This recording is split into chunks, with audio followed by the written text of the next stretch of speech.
Hello everyone, कैसे हैं आप सभी। स्वागत है बच्चों आप सभी का इस वीडियो में एमपी बोर्ड कक्षा 8 विषय हिंदी भाषा भारती के अंतर्गत बच्चों आपको पाठ 14 दिया गया है, जिसका नाम है नव संवत्सर।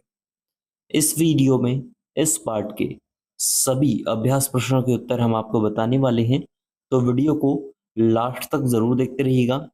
देखिए बच्चों, ये पाठ आपको स्कूल में जरूर पढ़ाया गया होगा। आप इसके अभ्यास प्रश्नों के उत्तर लिखना चाहते होगे, तो इस वीडियो से फुल हेल्प आपको मिलने वाली है, तो वीडियो को लास्ट तक जरूर देखते रहिएगा। और बच्चों, अगर आप इस चैनल पर पहली बार आए तो चैनल को सब्सक्राइब कीजिएगा। इसी प्रकार से आपको यहाँ पर वीडियोस प्रोवाइड किए जाएंगे। तो चलिए शुरू कर लेते हैं इस वीडियो को। देखिए, कुछ इस प्रकार से आपका एक पार्ट दिया गया है बच्चों, जिसमें आपको चैत्र महीने के बारे में बताया गया है, किस प्रकार से नौ संवत्सर होता है, गुड़ी पड़वा क्या होता है, सब कुछ।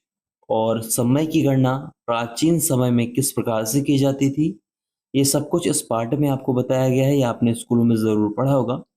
इस वीडियो में इसके जितने भी आपके प्रश्न रहने वाले हैं, सभी के एक से हम उत्तर करने वाले हैं, तो वीडियो को लास्ट तक जरूर देखते रहिएगा।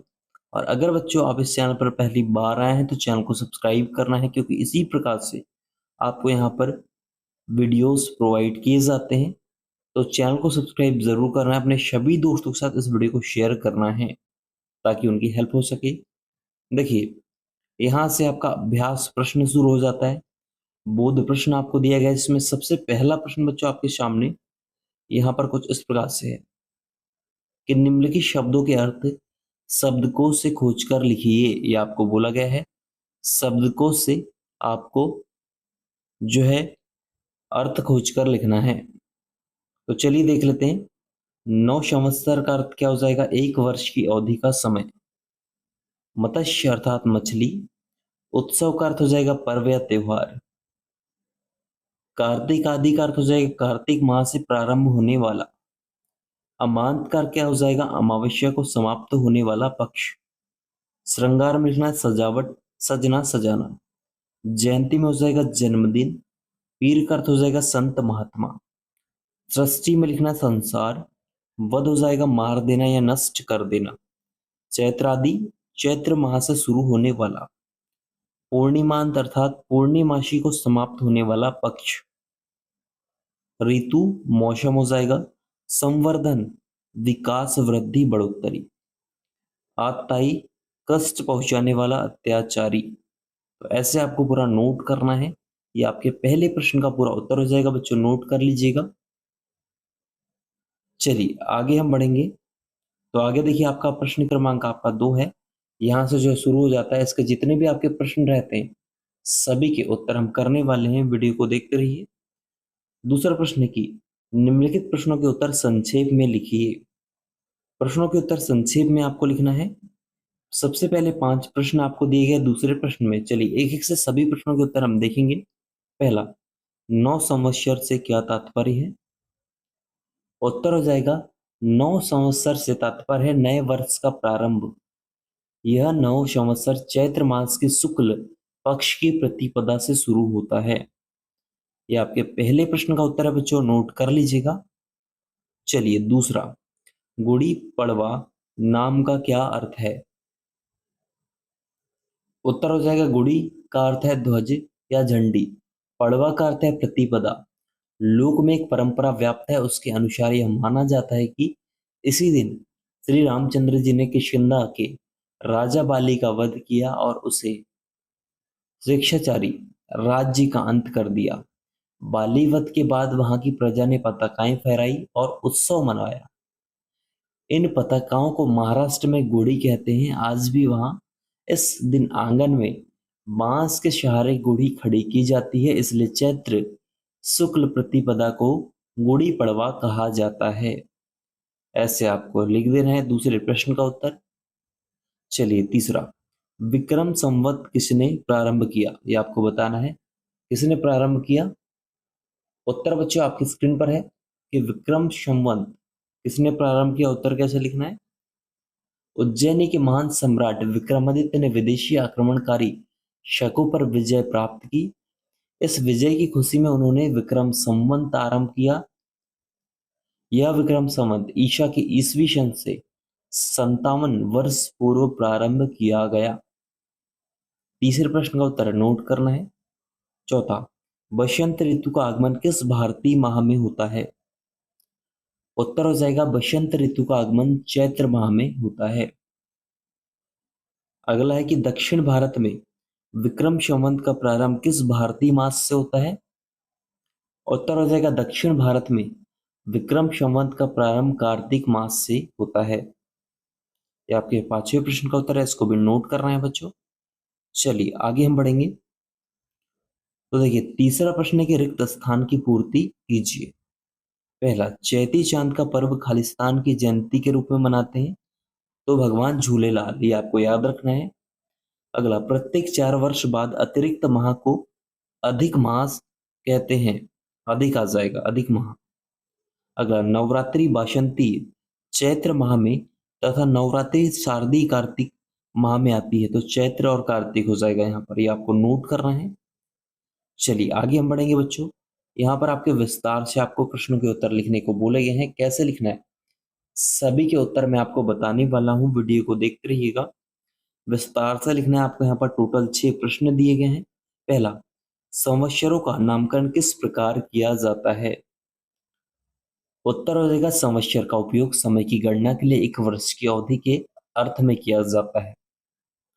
ऋग्वेद और यथर्ववेद आदि प्राचीन ग्रंथों में भी संवत्सर एक काल चक्र के रूप में उल्लेख है।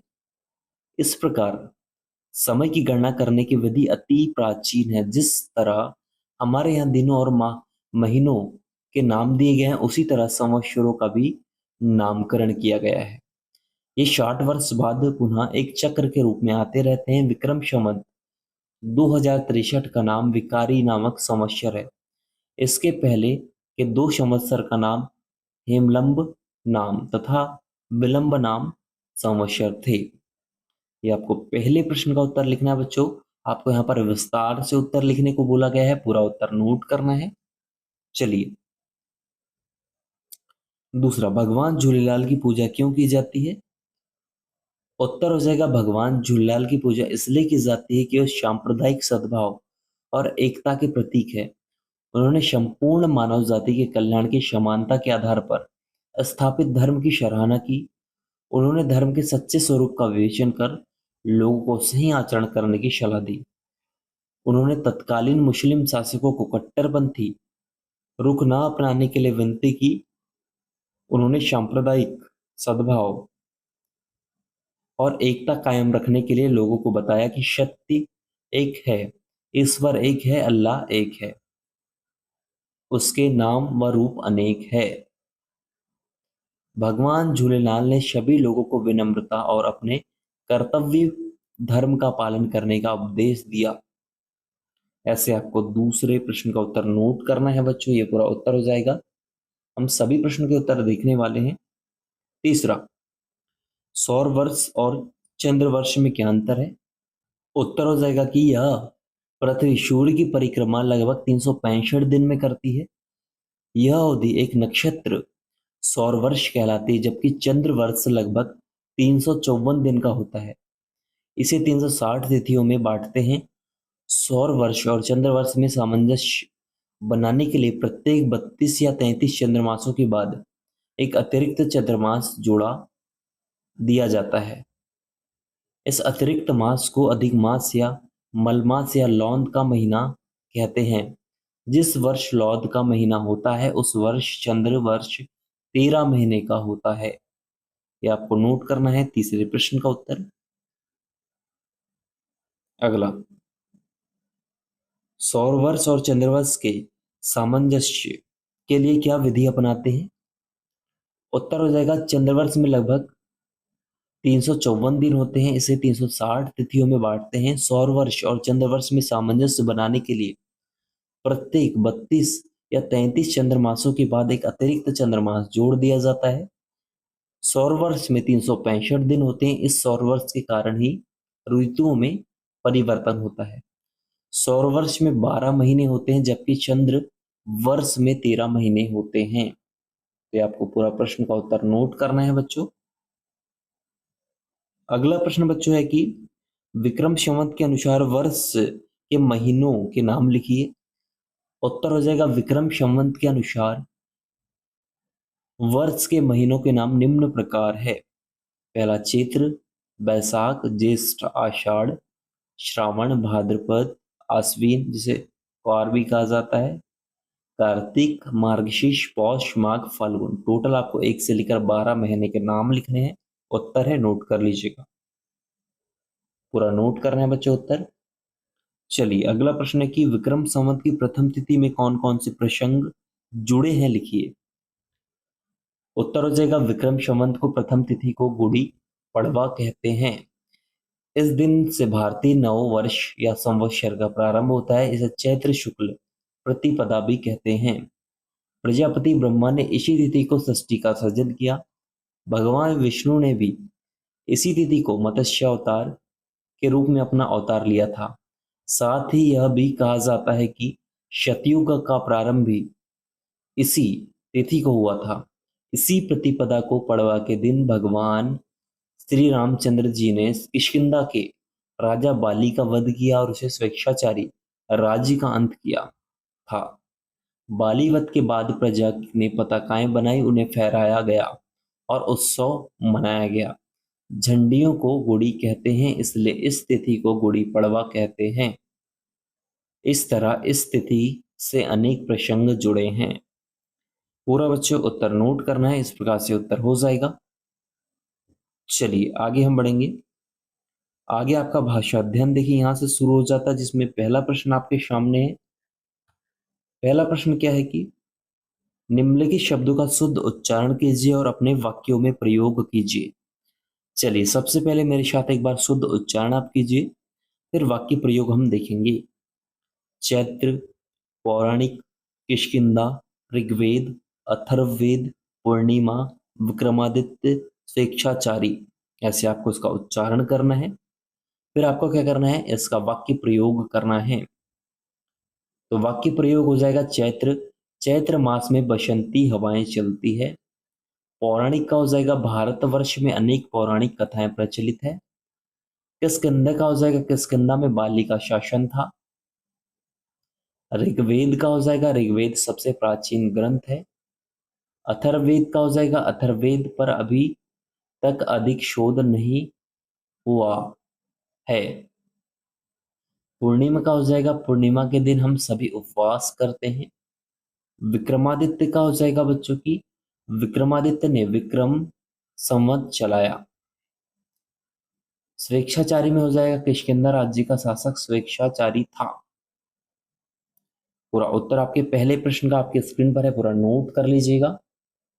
चलिए आगे हम बढ़ेंगे। तो आगे देखिए कुछ इस प्रकार से आपको प्रत्यय दिए गए हैं एक और परिवर्तित शब्द दिए गए हैं, आपको इसको पढ़ लेना है एक बार। उसके बाद चलिए हम आगे बढ़ेंगे। तो दूसरा प्रश्न बच्चों आपके सामने है कि निम्नलिखित शब्दों में एक प्रत्यय का प्रयोग करके नए शब्द बनाइए, जैसे प्रसंग, समाज, परिवार, नीति, साहित्य, मूल। तो प्रसंग में एक जोड़ेंगे तो प्रासंगिक, समाज में एक जोड़ेंगे तो सामाजिक, परिवार में एक जोड़ेंगे तो पारिवारिक, नीति में एक जोड़ेंगे तो नैतिक, और साहित्य में एक जोड़ेंगे तो साहित्यिक, और मूल में एक जोड़ेंगे तो मौलिक। तो ऐसे आपको दूसरे प्रश्न का पूरा उत्तर नोट करना है बच्चों, ये आपका पूरा उत्तर हो जाएगा। चलिए आगे हम बढ़ेंगे। तो देखिए तीसरा प्रश्न है कि निम्नलिखित शब्दों की संधि विच्छेद कीजिए। संधि विच्छेद करना है। स्वेच्छाचारी, विक्रमादित्य, सूर्योदय, पुस्तकालय, नरेंद्र, निरोग, निष्पट, प्रातःकाल, ये आपको शब्द दिए गए हैं। तो देखिए कुछ इस तरीके से उत्तर आपकी स्क्रीन पर है। पूर्ण शब्द, संधि विच्छेद, संधि का नाम। स्वेच्छाचारी का हो जाएगा स्वच्छ धन इच्छा धन आचारी, स्वर संधि हो जाएगी। विक्रमादित्य में विक्रम धन आदित्य, स्वर संधि। सूर्योदय में सूर्य धन उदय, स्वर संधि। पुस्तकालय में पुस्तक धन आलय, इसमें स्वर संधि। नरेंद्र में नर धन इंद्र, स्वर संधि। निरोग में नी धन रोग, स्वर संधि। निष्कपट में नी धन कपट, तो विसर्ग संधि। प्रातः काल में प्रातः धन काल, इसमें हो जाएगी विसर्ग संधि। तो पूरा इसको नोट कर लेना, आपका ये उत्तर हो जाएगा बच्चों तीसरे प्रश्न का। चौथा, निम्नलिखित शब्दों के अर्थ खोजिए तथा उन्हें अपने वाक्यों में प्रयोग कीजिए। आपको क्या करना है, शब्दों के अर्थ खोजना है और वाक्यों में प्रयोग करना है। शब्द है पर्व, गणना, मलमास, उपलक्ष्य, प्रस्थान, संवर्धन। इन सब के आपको वाक्य प्रयोग अर्थ खोज कर करना था। तो सभी का अर्थ बच्चों आपकी स्क्रीन पर है। जैसे पर्व का त्योहार, गणना का गिनती हो जाएगा, वैसे सभी का आपको संवर्धन तक अर्थ और वाक्य प्रयोग दिए गए हैं। पूरा नोट कर लीजिएगा, आपके चौथे प्रश्न का उत्तर हो जाएगा। चलिए आगे हम बढ़ेंगे। पांचवा प्रश्न आपके सामने, निम्नलिखित शब्दों को वर्ण क्रम के अनुसार लिखिए। जैसे शेखर से लेकर आगमन तक आपको दिया गया है, तो सही क्रम में आपको वर्ण क्रमों के अनुसार लिखना है। तो अखिल आगमन, तो देखिए इसका पूरा क्या हो जाएगा। सबसे पहले अखिल आगमन उपयोग और ऋग्वेद कहाँ, ग्रंथों, चैत्र 13, दक्षिण 9, पता, बाद, महारोचक, विक्रम, शेखर, संवत। ऐसे आपको सही क्रम लिखना था। यह आपके पांचवें प्रश्न का उत्तर हो जाएगा, नोट कर लीजिएगा। चलिए आगे हम बढ़ेंगे। छठवां प्रश्न आपके सामने की नीचे लिखे वाक्यों में विशेषण और विशेष्य छांटकर तालिका में लिखिए। आपके सामने दिया गया है, नववर्ष बीतते तो कितने दिन हो गए। प्राचीन ग्रंथों में भी संवत्सर का एक कालचक्र के रूप में उल्लेख है। प्रत्येक माह के 2 पक्ष होते हैं। तो इनमें आपको विशेषण और विशेष्य छांटकर लिखना है तालिका में। तो चलिए देख लेते हैं। और अंतिम वाक्य है, यह तो तुमने बड़ी रोचक बात बताई। तो तालिका में विशेषण और विशेष्य छांटना है। तो पहले में नव कितने विशेषण हो जाएगा, वर्ष दिन विशेष्य हो जाएगा, प्राचीन एक विशेषण हो जाएगा, ग्रंथ, संवत्सर, कालचक्र विशेष्य हो जाएगा, प्रत्येक 2 आपका विशेषण हो जाएगा, महापक्ष आपका विशेष्य हो जाएगा, यह बड़ी रोचक यह आपका विशेषण हो जाएगा और विशेष से आपका बात हो जाएगा। तो ऐसे आपको चारों वाक्यों में विशेषण और विशेष्य छांटना है और लिखना है। यह आपके प्रश्न का उत्तर हो जाएगा, नोट कर लीजिएगा। आई होप आपने पूरा उत्तर नोट कर लिया होगा। इस प्रकार से बच्चों इस वीडियो में हमने इस पार्ट के सभी प्रश्न के उत्तर सॉल्व किए हैं, हल किए हैं, उत्तर देखे हैं। आई होप वीडियो आपको ज़रूर अच्छा लगा होगा। वीडियो अच्छा लगा तो वीडियो को लाइक ज़रूर कीजिएगा, अपने सभी दोस्तों के साथ शेयर कीजिएगा ताकि उनकी भी हेल्प हो सके। और ऐसे वीडियो देखने के लिए चैनल को सब्सक्राइब कीजिएगा। मिलते हैं नेक्स्ट वीडियो में, जब तक के लिए जय हिंद, वंदे मातरम।